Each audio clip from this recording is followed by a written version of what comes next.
one piece of dating advice you think is actually harmful? If you are not super overly intensely excited in the beginning, then they're not right for you. Like, you shouldn't be bored at all. I don't think that that's true. If they wanted to, they would. I disagree with that as well. Red flags in a healthy relationship. I think love bombing is the worst. There's real science behind why trauma bonds happen. We hear this a lot where people are like, I know better. Like, I know this is bad. Why can't I stop? It is the addiction cycle, and it's very similar through research as to what we see when people are gambling with slot machines.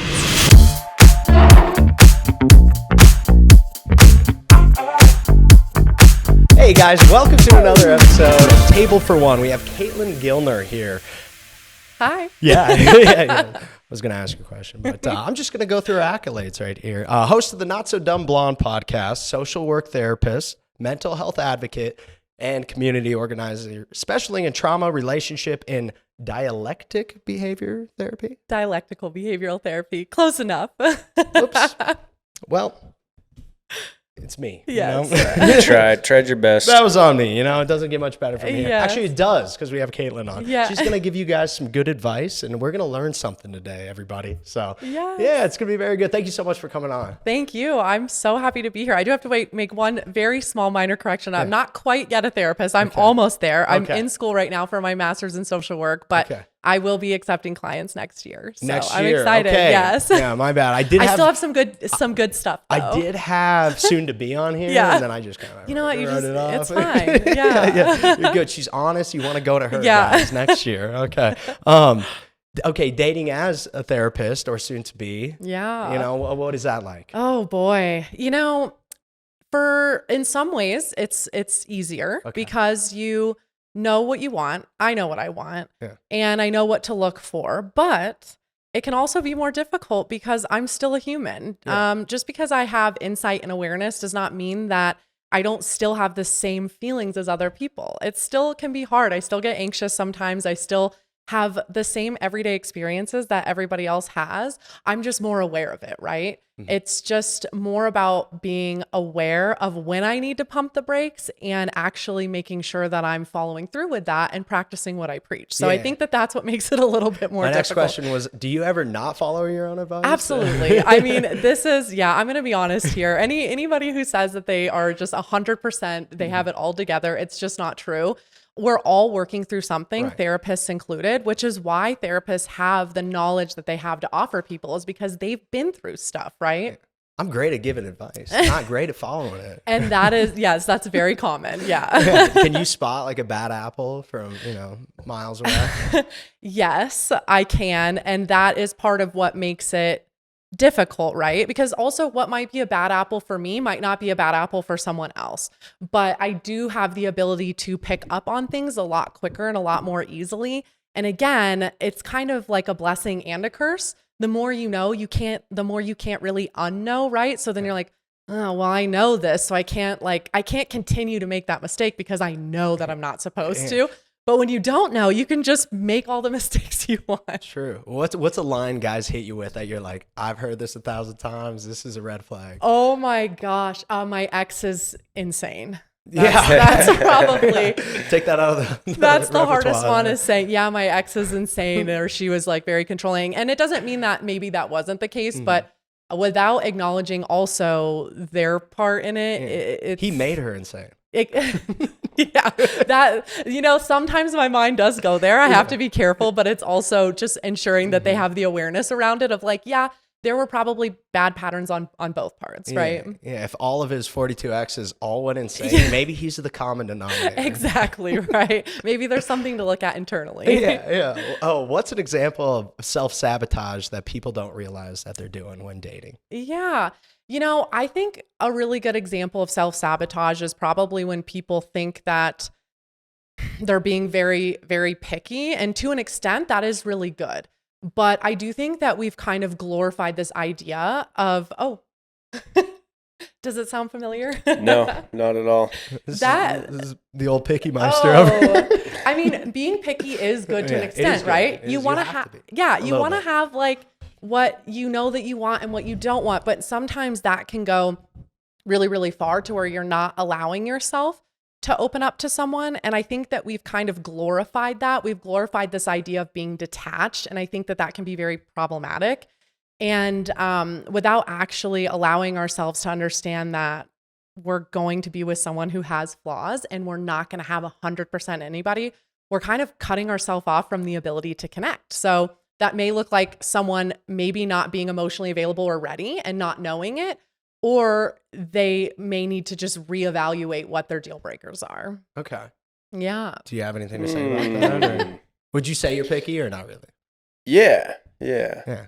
I don't know. I have some thoughts on it. I think part of it for me stems from like, I'm a perfectionist, first of all. Okay. And part of me is like, I'm not at my full potential. Like, I don't want to date till I'm there. Like, you know, when I get there, I want to give it my all and be the best version of myself. And then you never really become the best version of yourself. Like, it's always, you know, striving for more, Yeah. meeting goals. He's aware. Oh, Yeah, I am aware, and Yeah. it is something I have been working on. Yeah. So, And you know what? That's good. I think it's good to be aware and know when you are ready to date and when you're not. And it's okay to not be ready to date.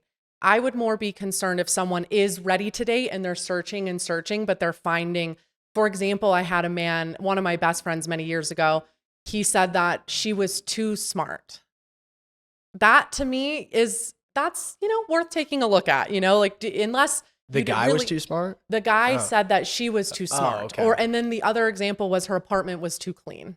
Okay. So if those are things, and I'm not saying, again, maybe that's something really, really important, and that's fine if it is. But if it's not, and we're just finding reasons, that just might be something to take a look at. Yeah, he wanted a not so just a dumb blonde. By the way, you can buy this online at Not So Dumb Blonde podcast. Retired good girl. yeah. It's her podcast. I love it. Thank you. Yes. Yeah. Great. Well, okay, dude. Well, that's good for you. Thanks, man. You're next. Don't ask me any questions. No, I'm just kidding. This is great. Why do people struggle so much to get over their ex? Yeah, this is one of my favorite ones. So a lot of people do struggle with this, and there's a lot of factors that go into it, right? Some of it is attachment styles. Childhood is another big one. Also, emotional significance of the relationship is also another big part, right? We don't ever want to diminish that. But there is something really interesting that I always like to share when people are kind of trying to figure out why they're struggling so hard to get over their ex. There's something called the Zygarnik effect, which was discovered by someone, her name was Bluma Zygarnik, in 1929. And what she found was that waiters, they were more likely to remember complicated orders before they had actually closed the bill. But once they closed the bill, they forgot. So what she learned from that and what they gathered through research is that we are obsessed with things that don't have endings. Once there's an ending, we're usually able to kind of put it to rest. So if you had a breakup where maybe you didn't have any closure, that's a big one. It's going to be harder to get over it, more likely, just because your brain is trying to fill in the gaps to figure out what was going on. Another big one that I hear people say a lot, and I'm curious if either one of you have experienced this, but when people have a relationship, I've heard people say, well, why did my 2-month situationship hurt so much worse than the person I was with for 5 or 6 years? Well, that's another really good explanation. It might have something to do with the Zygarnik effect, which is you were able to kind of complete that chapter and you saw it to the end of its life, the relationship, right?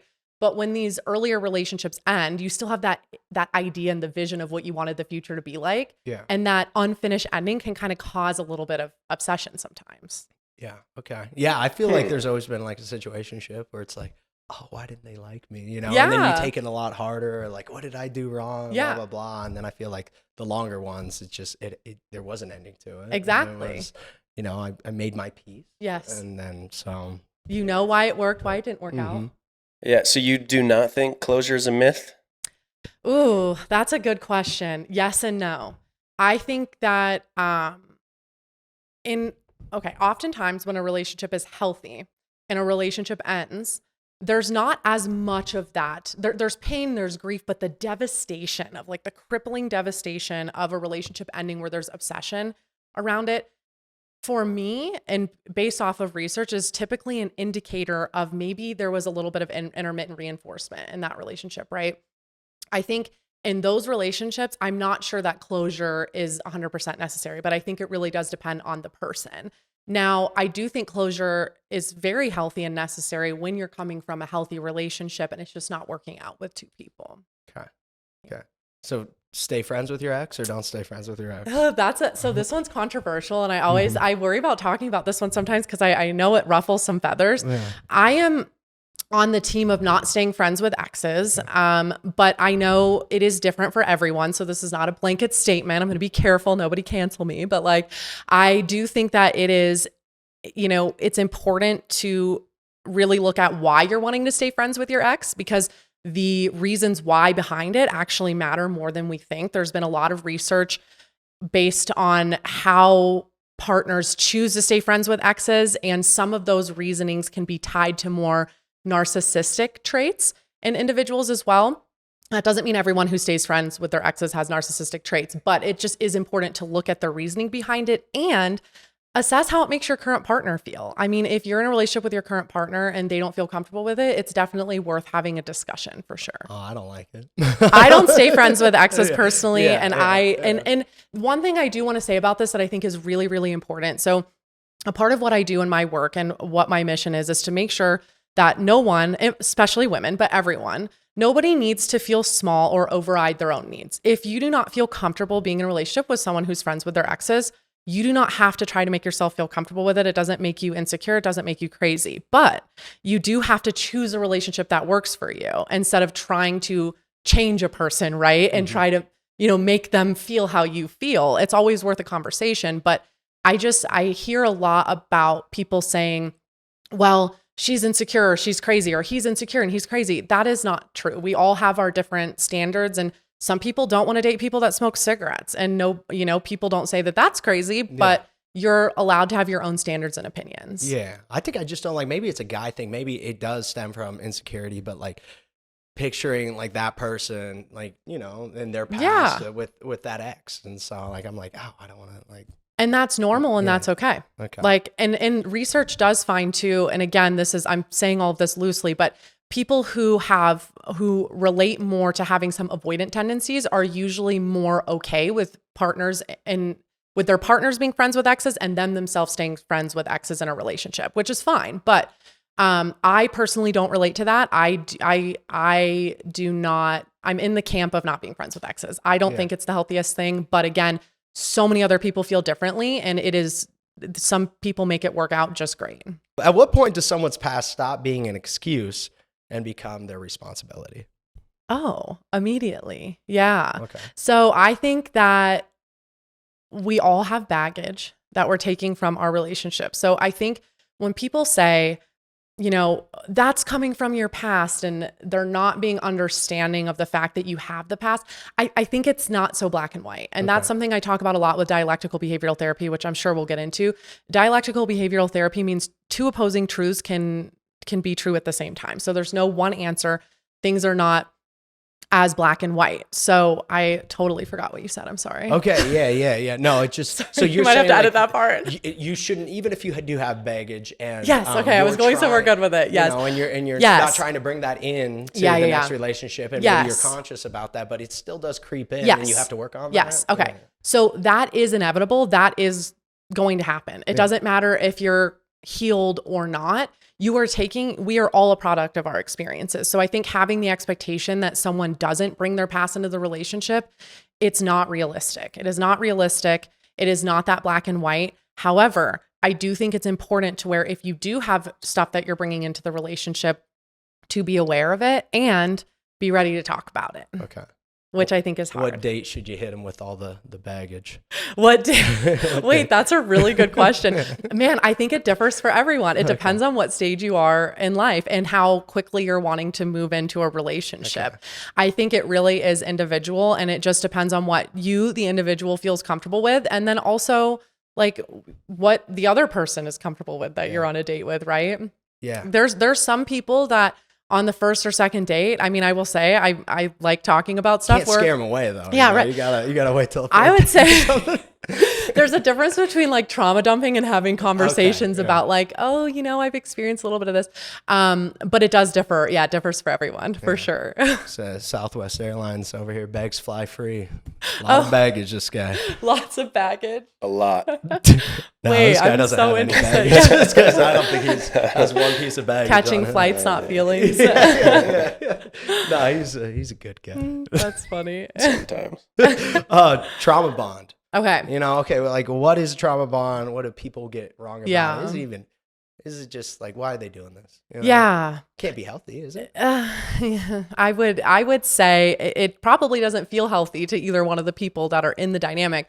But one thing about trauma bonds that I think we get wrong, and what I hear a lot of people say is, oh, we had this traumatic experience together, therefore we are in a trauma bond. Or they talk about twin flames, stuff like that. Have you heard that before? The whole twin flame thing? Yeah. I hear a lot of women saying that out there. Yeah. So what it actually means is you're getting intermittent reinforcement throughout the relationship. So a trauma bond is usually when there's an unhealthy dynamic, right? Where there's love bombing followed by withdrawal and then repair. So the person that you're in the relationship with is not only responsible for giving you the love and admiration and the dopamine that feels so good, but they also are the ones that are breaking it down and then repairing and building it back up and being your safe place. So that's the standard. That's the default setting for a lot of people. Right. Yeah. And so those relationships, they found through doing research with mice and different animals that so for example, what they did is they had mice in this controlled study, and the mice would go up to this little button and push a button and a pellet of food would come out, and it was pretty consistent. And then a couple days would go by and no food would come out, and then several pieces would come out, and it was completely intermittent. And what they found was that the mice started going insane, and they would just sit there and hit the button over and over and over again. So there's real science behind why trauma bonds happen. And that's why I want people to not be so hard on themselves when they're like, why can't I leave? And we hear this a lot where people are like, I know better. Like, I know this is bad. Why can't I stop? It is the addiction cycle. And it's very, very similar through research as to what we see when people are gambling with slot machines. Yeah. Okay. Yeah. Wow. So maybe a little bit of grace for some people, I guess. Yes. You'd say. Okay. Grace and awareness of understanding there's a reason why this is happening. And I can choose to break that pattern if it's not what you want. And so when they finally do break it, it's like a conscious decision of like, I need to move on. Yes. It's probably like real addiction if you're like, doing drugs as well. Like they have to make the change. Yes. Okay. And it's understanding that missing that person and feeling the withdrawals of it does not mean that it's good or right for you. They're not always the mutually exclusive. Okay. So toxic relationship, I know. Like how do you leave that, or like healthiest way to leave that, or? Ooh, the healthiest way. I mean, I think that's a tough one to answer because I think that that's individualized per couple and per person, right? I don't think there's ever really one right way, but it is going to be based off of what you can do. Some people need to go no contact immediately. And then others aren't really able to do that, right? And so it really just depends. Okay. And like, how do you feel good about starting to date again?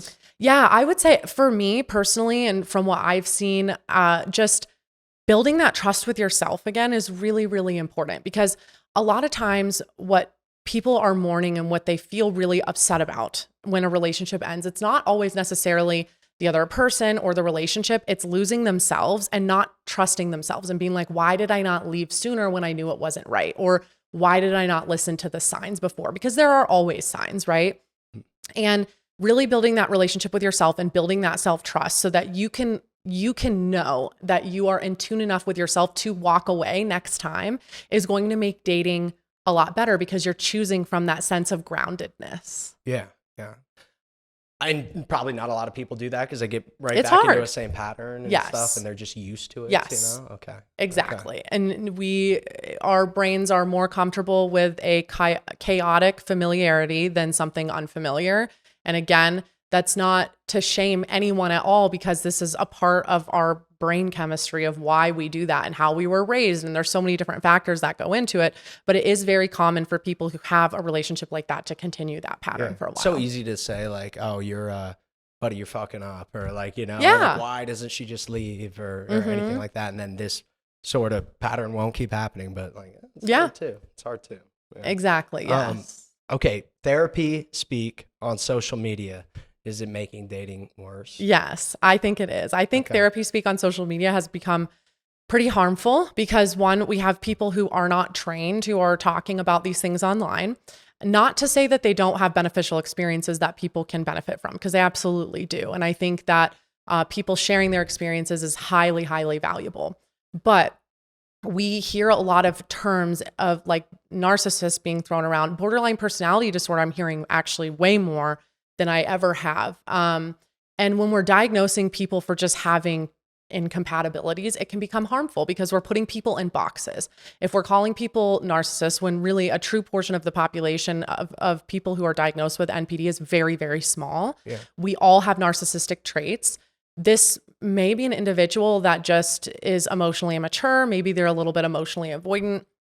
Being diagnosed as a narcissist, I think, is it can be harmful. And that's the girl's version of like the guy saying my ex is crazy. Yes. Like he's a narcissist. Yes. Yeah. And therefore BPD is what I'm hearing a lot now, a lot more than I ever have. And that has been very interesting. And yeah, it's true. And it's just understanding that it's not so black and white. There is nuance to everything. Yeah. Could you weaponize therapy speak? Can people do that? Yeah. They do all the time. Absolutely. And I think that can be really... I've heard it on here from a lot of guys. Really? That were well, I don't know, a handful, maybe 5. It can be really, that can be really harmful. I don't think that that's particularly beneficial, but I do recognize that some people are maybe doing that not intentionally in the way that it comes across, so it's getting really familiar and understanding that we don't have all the answers. Yeah. I don't like that. And I'm saying it as like we've have guys on here that I know they got like a little bit of history or reputation, and then they come on here, and I'm not saying any names, and people have heard this before. I probably said this, but I'm like, this isn't you. Like I thought I was getting the guy. Really? I was like, I want to hear some wild, crazy stories from this guy, right? And then it's like, oh no, and he almost was a little therapy speak. Like it's what probably women wanted to hear, And so I'm like, of course, I'm essentially on a date with this guy, and he's just giving me the runaround like he probably does to every girl in town. So that's interesting. Yeah. I think we have to be respectful of other people's experiences as well, that maybe haven't gone to therapy, or maybe they don't want to, and that's okay. I think that therapy is wonderful. Obviously, I'm a big proponent of it. I've been to lots of therapy myself, and I'm becoming a therapist, but I also recognize that not everybody needs therapy and not everybody wants to go to therapy. And so I do think that the overall trend of therapy can be harmful when it's being pushed upon other people. Yeah. Okay. That makes sense. What are some like well-known attachment styles out there? Yes. Okay. So we have avoidant attachment style. Okay. We have preoccupied, anxious attachment style, secure, and then there's also a fearful avoidant attachment style or disorganized attachment style. Okay. What are you, Isaac? More avoidant. Yeah. I have fallen into the anxious before. Oh, interesting. Okay. But 95% avoidant. Okay. Yeah. What makes you think that? Have you taken, sorry, now I'm asking. No, good. Okay. No, please ask away. Just went right. Just get him next. Yeah. No. Did you take a quiz? Did you talk to someone, or do you just? It's just personal reflecting. Okay. Yeah. Yeah. And what about you? I've had times where I'm like, oh my God, why should she text me back? I should double text her, Yeah. Like stuff like that. Yeah. And then the longer the relationship goes, and this is a fault on mine. And if I will pull away a little bit. Maybe I will be a little avoidant if there's things that I don't like, or certain things that I've communicated, and just nothing changes, and it could be on me too. There's two sides to every story. So, but yeah, I've probably been avoidant, and some people catch on to that. Okay. And some people probably don't. They're just like, oh, he's busy, or he's doing stuff, or kind of keeping it to himself. But like, I feel like in a relationship, that's interesting. Maybe a little avoidant at the end, because you start talking about, I just because maybe you get into another fight and you don't want like however you communicate with that person. I don't want to go through all that, so maybe I'll just pull away. Oh, interesting. Yeah, that's kind of... You don't want to go through all of it, so having the conversation itself feels like too much work.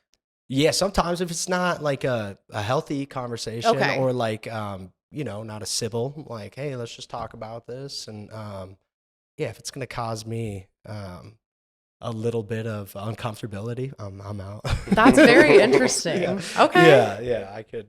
And then I'll be like, okay, we need to have this, but this conversation, and see where it goes. Yeah.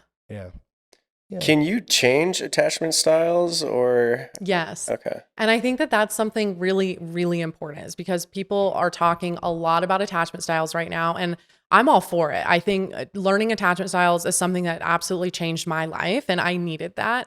I do think there comes a point where it can be harmful when you're completely ruling someone out the moment you think that they might have a certain attachment style, because they do fluctuate and they do change, and they do change upon who you're with as well.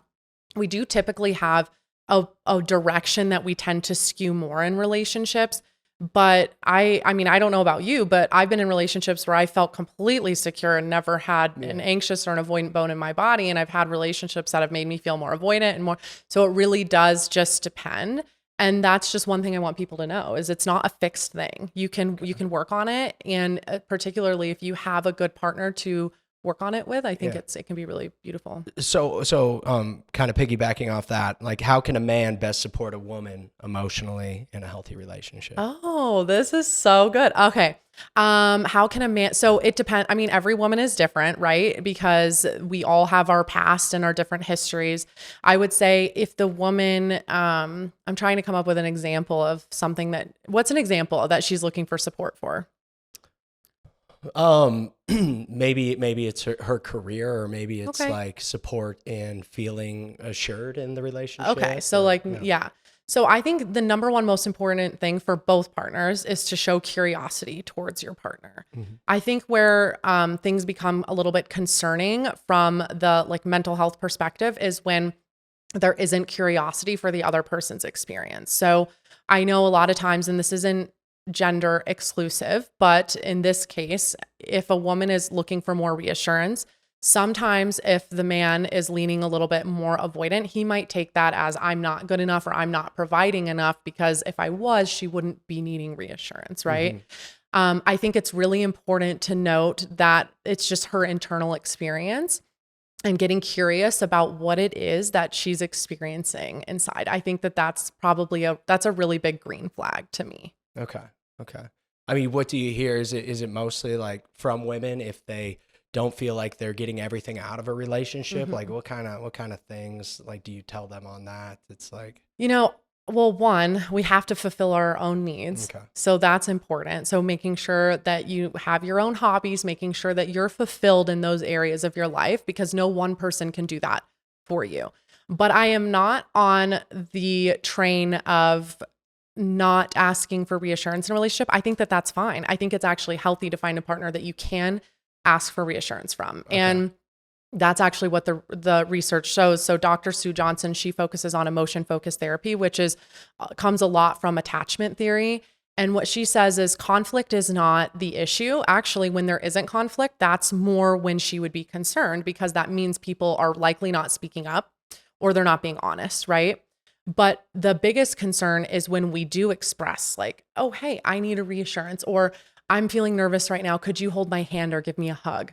I think it's really healthy to ask for what you need in a relationship. Okay. I think how the other person responds, male or female, is what indicates more of a green flag or red flag, or whether or not the relationship can progress long term. Okay. I'm going to switch it up a little bit and just ask that same question. I guess I'm not switching it up. I'm just switching two words. But how can a woman best support a man emotionally in a healthy relationship? Oh, man, that's okay. So I don't have all the answers with this, but I'm not I don't focus on couples therapy, but I will say, again, I just think it's getting curious and understanding, asking the questions and trying to understand their internal experience. Okay. In order to do this, it does require both people to try to lower their defenses and look at what the other person's experience may be. So again, like exactly what I just said, if a man, and I'm only saying this just based on this example, is like, okay, I'm feeling defensive because I'm feeling like I'm not good enough for you right now. Yeah. That is really hard to say. But if the person who is seeking reassurance can be vulnerable and express their internal experience, and the other person can receive it, that's where the healthy dynamic plays.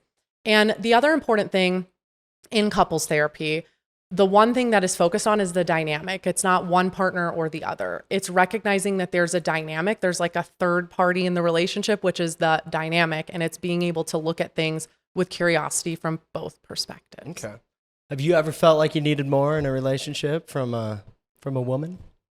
Like that you weren't getting something out of it? And I don't require a lot. But, I feel like guys say that, but they, I feel like they want to be needed and wanted. I'm interested in that. Yeah. I mean, I haven't had a like super serious relationship in a few years. Okay. Probably been in some situationships where yes, I definitely needed more, but also, until you're at that official dating point, probably a lot to ask. But yeah, I've had bits and tastes of it, but yeah.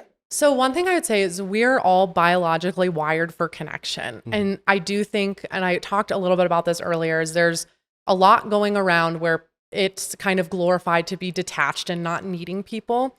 That goes against our human biology. It's okay to be attached to people. It's okay to want closeness. It's okay to be upset or sad when something doesn't work out. It's okay to want more affection. It's okay to want more acts of service, reassurance. It's okay to want all of those things. And I think that for me personally, and this is just my personal take, this is not based off of research, but when we are allowing ourselves to actually express the things that we're trying to push down and not feel, that's when the true healing begins, truly. And that's when we're able to find partners, friendships, relationships, jobs that we really align with by just being like, hey, I think a big one is jealousy. People don't want to admit that they get jealous. What does that do? That makes you more jealous. It makes you more anxious. Yeah. It's okay to be jealous. That's a normal human emotion. And so shaming people for having these feelings to me, it's a part of the problem. Okay. Yeah. Agree. I think, I don't know. I'm trying to think if I've ever why my relationships, how many relationships can you have not work out until it's like you're the common denominator? What is that? Wait, I think, we are the common denominator in all of our relationships, right? Yeah, but I don't think that there's a magic number at all. I think we're all on our own timeline. We're all learning and growing. I do not think that actually has anything to do with it, truthfully. Okay. I think it is dependent on where you are in life. And even take your example with everything that you've done, right? Your trajectory could have changed drastically if you didn't go on the show. You never know, right? And so there are milestones somewhere. Yeah. You never know. But it's true. Different experiences come up that also contribute. It's not always about being a good partner or bad partner. Sometimes it's just not being where you want to be yet in life. And, sometimes a romantic relationship is not always the most important thing to, every person. We all crave it, right? But timing is also important. Yeah. I feel like a lot of people too, they constantly go towards the toxic people too. And then their relationships don't work out because they're choosing poorly. Mm-hmm. Yeah. That's really common. And that is where some of the work comes into play, right? Because as I mentioned before, it really does kind of depend on our childhood as well, what we're used to. It doesn't have to be from childhood. It could also be another relationship dynamic that you were in where you had some of that intermittent reinforcement. But I'm trying to find the best way to say this too, because it's kind of deep. What we do is we are attracting and wanting what we do not feel like we have for ourselves. So for example, if someone I don't speak up for my needs, I don't speak up, I kind of go with the flow, I let the other person take the lead, they're going to attract a partner.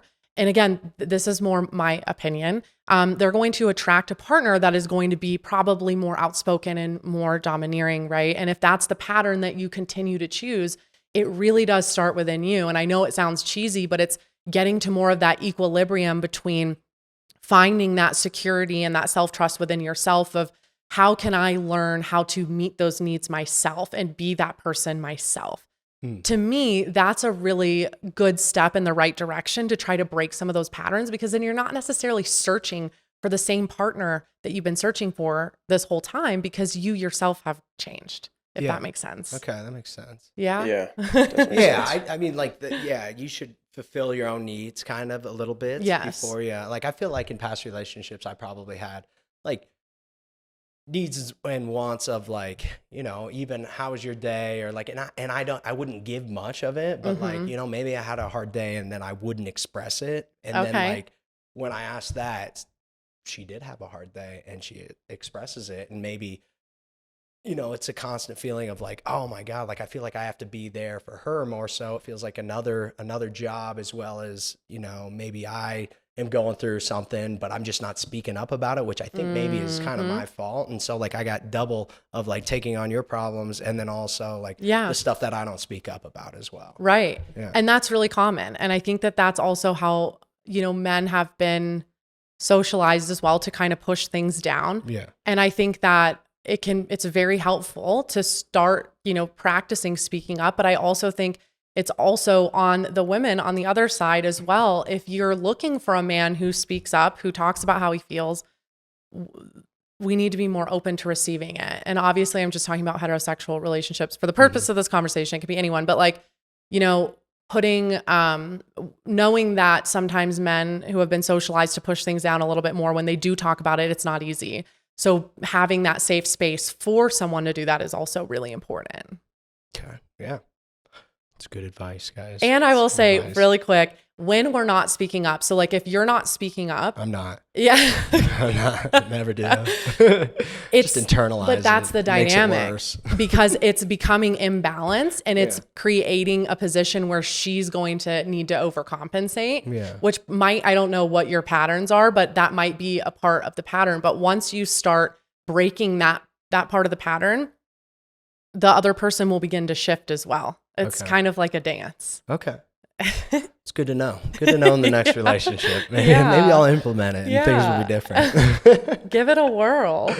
Yeah. Okay. So next question I wanted to ask, like, is there anything about dating very unique to Denver? Everybody says Denver is, terrible and for dating, but is it anything that you can pinpoint, or is it just human nature? Yeah, I think it's hard. Just from being here my whole life and dating here, and I haven't lived anywhere else really, so I haven't been able to experience that part of what it would be like in other places. But one thing I have noticed is this level of avoidance around attaching and using these outdoor hobbies as an outlet to sometimes avoid true intimacy. And that's just an overall overarching pattern that I've noticed. And it's not a blanket statement, but I do think that sometimes that's maybe something a little bit different that I think Denver is bringing to the table. And I heard this on a podcast recently. Somebody said Denver is literally the only place where girls will say, well, I just want you to take me out once a week. And he won't, because he's going mountain biking every day and he doesn't have time. This is something that I've heard. I don't know if it's like that for everyone, but I do think that that's unique to Denver. I've heard, why don't you plan a date a couple times in my past? Oh boy. Yeah. I don't relate. I don't know what you're, no, I'm just kidding. Well, okay. I would agree. I would agree. I feel like there's a lot. There's a lot going on here. So. How important is healing before you go back into dating? And can you heal in a new connection or with someone new? Totally. I think the idea that you need to be healed before getting into another relationship is just not true at all. I think we heal. There's a portion of healing and responsibility that we have to do on our own, but I think that we heal in relationships with other people, because that's how you build the secure attachment, right? You can build a secure attachment to yourself, but this is why so many people say, oh, I'm good, I'm ready to date. And then they get into another relationship and then they're like, wait a minute, it's all back again. We're all back in the same place, because nobody is going to, like, you don't know how you're going to react until you're attached, until the stakes are high. We're all good and fine when we're not afraid of losing someone, or when we're not attached. But when we find someone we really like and we're like, oh, we kind of want this to work, that's when the stuff starts coming up, where you're just like, oh, okay, this is stuff I need to work on. And that's where I think it becomes really important to take ownership of that yourself. But also it's so important to choose a good partner that you can talk to about it, and like actually be yourself and say, like, these are the things I'm working on, I'm aware of it, but are you open to, like, can we do this together sort of thing? Like, or will you hear me out, or just listen to me sometimes, share, what I'm going through, and doing it as a team. I think that's where the real bond and the real connection grows. I feel like society will be like, oh, you just got into a new relationship. Like, what are you doing? And it's not good. But like you say, you can definitely heal. Oh, 100%. That's part of the thing that I'm seeing online that I don't think is helpful, because I think it's shaming people and sometimes making people feel like they can't be in a relationship because they're not healed. Nobody's healed. None of us are healed. Absolutely none of us. So if you're saying you don't have any insecurities at all, I'm not going to believe you. And so that's not authentic. And so no one is healed. So putting that out there, I think it's just sad because it's just not true. No. Isaac, what's your biggest insecurity? I'm sorry. Far too loving and caring, I think. Amen, brother. Yeah. That doesn't sound avoidant to me. It sounds like you're avoiding the question, buddy. Why do some people lose interest when someone likes them back? Ooh. Or is there like a lack of, what they call the chase? Yeah. Okay. This is so interesting because it's different for everyone. Childhood dynamics go into it. Definitely attachment styles, right, go into it. But also we have to do that walking the tightrope a little bit between like, okay, is this because we're not compatible or is this a pattern that I continually find myself in? So a really good example is, again, with the Therapy Speak Online, people are saying, oh, you just need to learn how to walk away. Well, for some people, they need to learn how to stay. Yeah. Some people, their pattern is leaving. And so one thing I talk about a lot in dialectical behavioral therapy too, it's called opposite action. And it means kind of do the opposite of whatever your instinct is to do with a pattern that you're trying to break. So when I was younger, I was also very avoidant and it was just on cue. I would just break up with the moment that we got close and it was just something I did. And it started becoming a part of my identity. Yeah. And one day I just said, you know what? I'm just going to try the opposite. The next time I get that feeling where I'm like, whoop, it's time for me to go. Say I love you. Yeah. I'm just kind of, but not quite that far. Again, something in the middle, but it's just like, okay, you know what? Maybe instead of like checking in with myself and being like, okay, I'm having that feeling again where I just want to like leave a good relationship. I'm going to hold their hand instead. It can be that simple. Like I'm going to reach over and I'm going to hold their hand and I'm going to hug them instead. Or I'm going to tell them something I like about them. Or it could be anything, but everybody's pattern is going to be different. So that doesn't really fully answer your question, but it does kind of go into if that's a common thing, there's something to look at for sure as to where that's coming from. And also ask yourself, like, do you really want a relationship right now? Is that like where are we at? There's some self-reflection there. Yeah. I love the chase. I love it. It puts me in an anxious state and then I hate it. That's the dopamine. That's the dopamine. Puts me in I need to try something new here. I need there to be, I need to show this gal that I'm very loving. She might be like, oh, maybe not. And I'm like, yes, thank you. Then I hate it because I'm so anxious about it, Yeah. But then maybe once the security is there and the chase isn't there, how do you feel? Oh, where'd the chase go? It's the dopamine. Got to start chasing the next big thing. No, it's terrible. It's terrible. No, there is, I've had relationships where there is a chase, great, and then where it's like very healthy and progressed forward, but like it seems at the end, I'm still, it's a me thing, but I'm still like wanting, maybe a little. Next question. Well, hold on. I will say, and maybe that's just what you want right now, and that's okay, because there may come a time where you won't feel that way anymore, and you'll be like, I am really tired of this chase and being anxious, and then you can take a look at it. But well, like I also like, just push everything that is going to come back up later on in a relationship, every red flag, every disagreement, argument. And I just push that to the wayside and I'll say, that's future Joe's problem. Oh. And then it comes back and bites me in the ass. That is very common. That is very common. And yes, that's a very common pattern. Yeah, I'm patient zero for that shit. Very common. Okay, biggest green flags and red flags in a healthy relationship. Okay. Or not so healthy. Red flags, these are my favorite. Love bombing. Okay. I think love bombing is the worst. I think it's just something everybody should look out for. We all love the feeling a little bit, right? It feels good, but we're not going to pretend that we don't like it at all. But nobody can actually feel that intensely about you in the beginning when they first meet you. It's like infatuation. Yes. Right? And maybe they don't know themselves, right? And so it's not always malicious. So the green flag to that is if if you are being love bombed, again, research shows that securely attached people are more likely to observe patterns. So they don't immediately have to like jump on and either react or immediately leave. So if you notice someone is love bombing, you can be like, I'm noticing this. You can clock it. Well, if it starts to make you feel a type of way and you bring it to their attention and you say, hey, can we slow things down? And they're like, oh yeah, of course. Sorry, I didn't know. That's a green flag. That's okay. And if that continues, that's fine. But if they continue to push that boundary and they're still trying to, marry you in 2 days and planning your wedding after you've known them for, 3 days, then that's concerning. Another one I would say would be not being curious about your feelings and your internal experience. Defensiveness is another big one. If you don't feel comfortable talking to someone about your needs in a relationship, I think that that's a red flag. If you don't feel relaxed or comfortable around someone, like if you're feeling constantly anxious or your body is like, you can't sleep and you're just like, to me, that is also a red flag. So the green flags again would be being able to kind of just the opposite of all of those red flags, being able to share how you feel with the person and having them be curious about your internal experience, feeling calm in your body, feeling like you can be yourself. If you need a little bit of space, you can take your space. They're not, going to hunt you down. If you need to spend more time with them, you can voice that and they're not going to run away. You can be yourself. That is really, really important. They make people like this?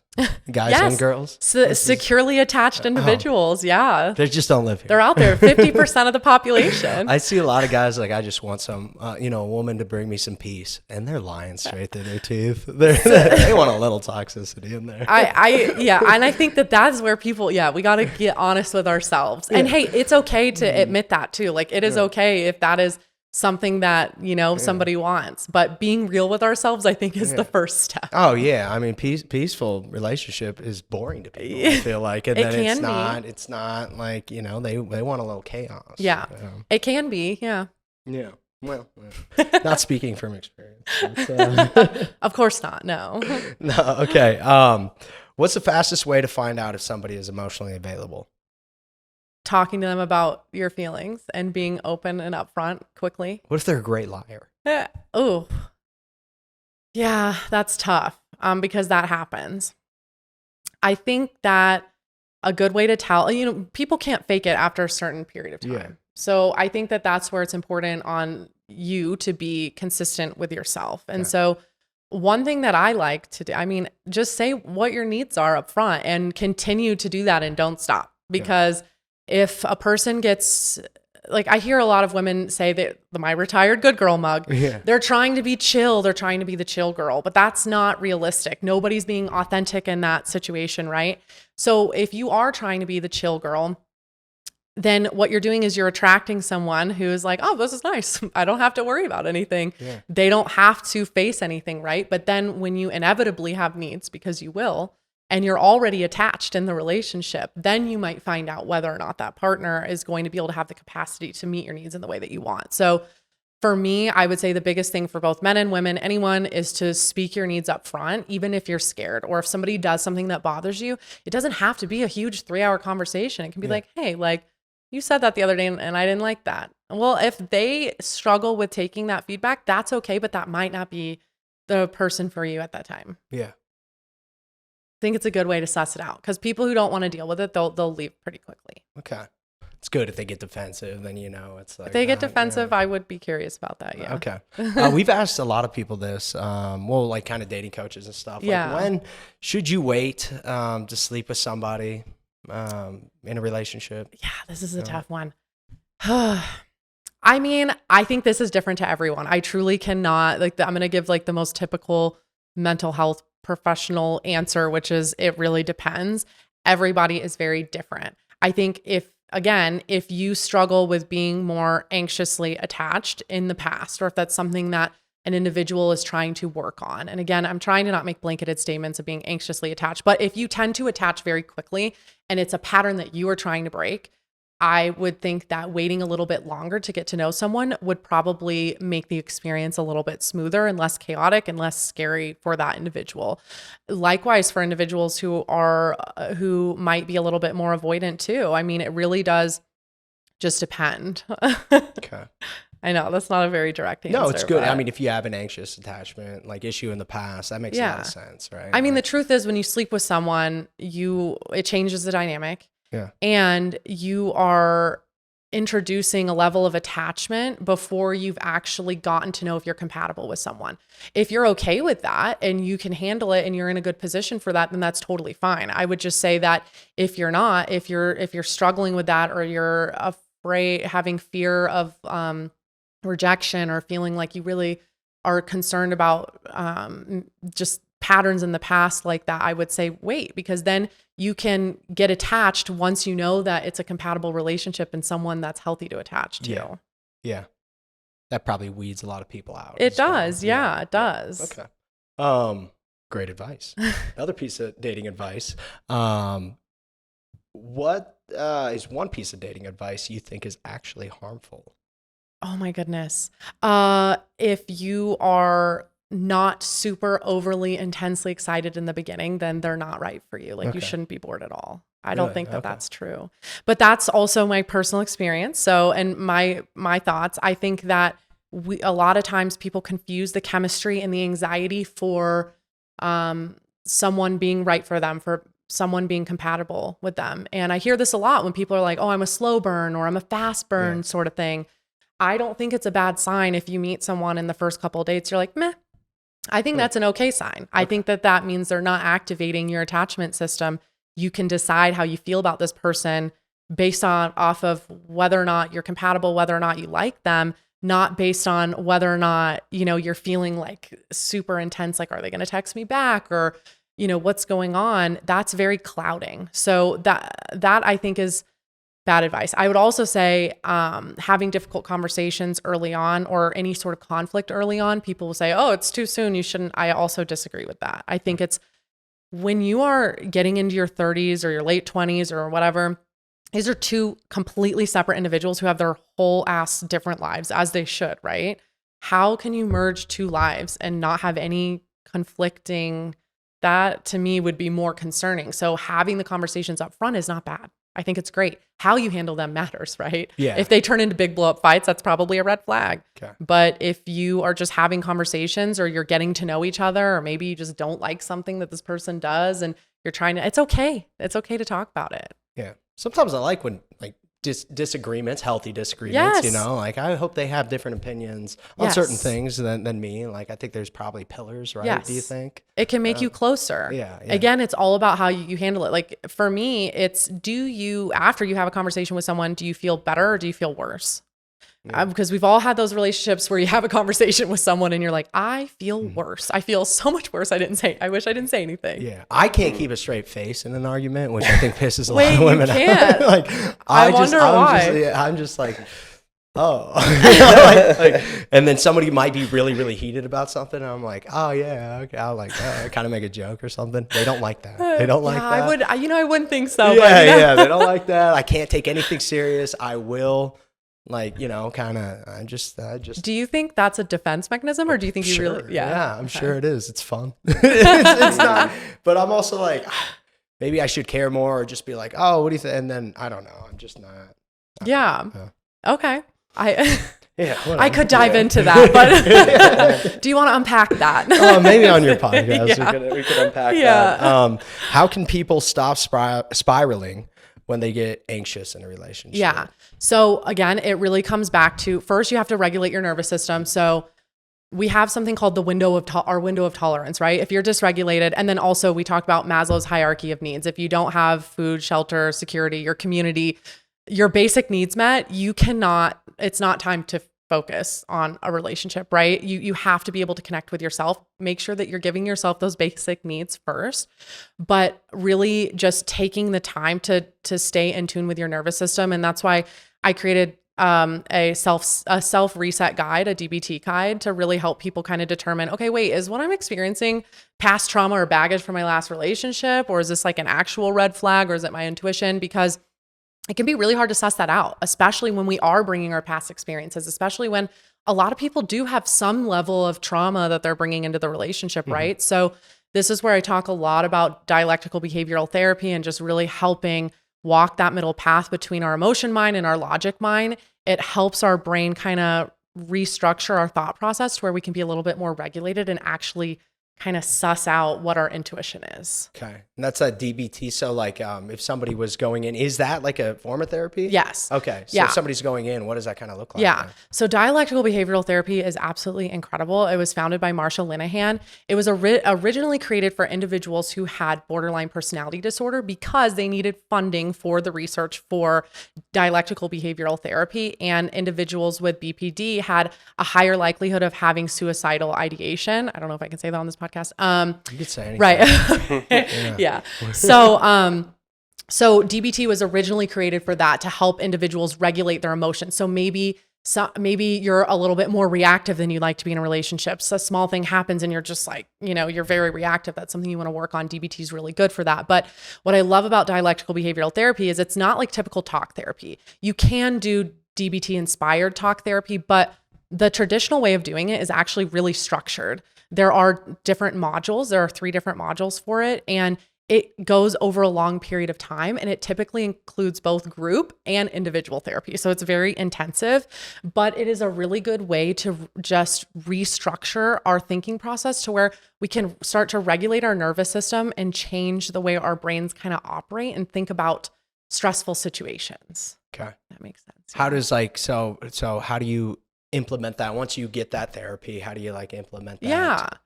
Yeah. For a regular person trying to do anything. Yeah. So I would say what I love about it is it actually has like fill in the blank scripts that you can use. Okay. So for example, like you said, you're like, it's hard for me to want to speak up in a relationship. Yeah. DBT actually has something called Dear Man, which is an acronym, right? And so you can use Dear Man to actually go through a script of how to speak up for what your needs are in a relationship in a way that is more likely to help both you and your partner feel safe. Also, based on the research, you're more likely to get your needs met when you express it in this way. Because a lot of times when people set a boundary or they speak up for what they need, the fear is, well, what are they going to do? Well, we can't control what other people do, but if we, follow this script, we're more likely to have a healthier experience for both people. So using Dear Man, and I talk about it a lot, I won't go into too much depth because it's really long, but it basically will say, describe your experience, like no emotion at all. You came home, or I texted you yesterday at 5 p.m. and I didn't hear back from you for 4 hours. That's a fact. Then you describe how that made you feel, your experience. My experience was that made me feel anxious. Like I felt anxious when that happened. Okay.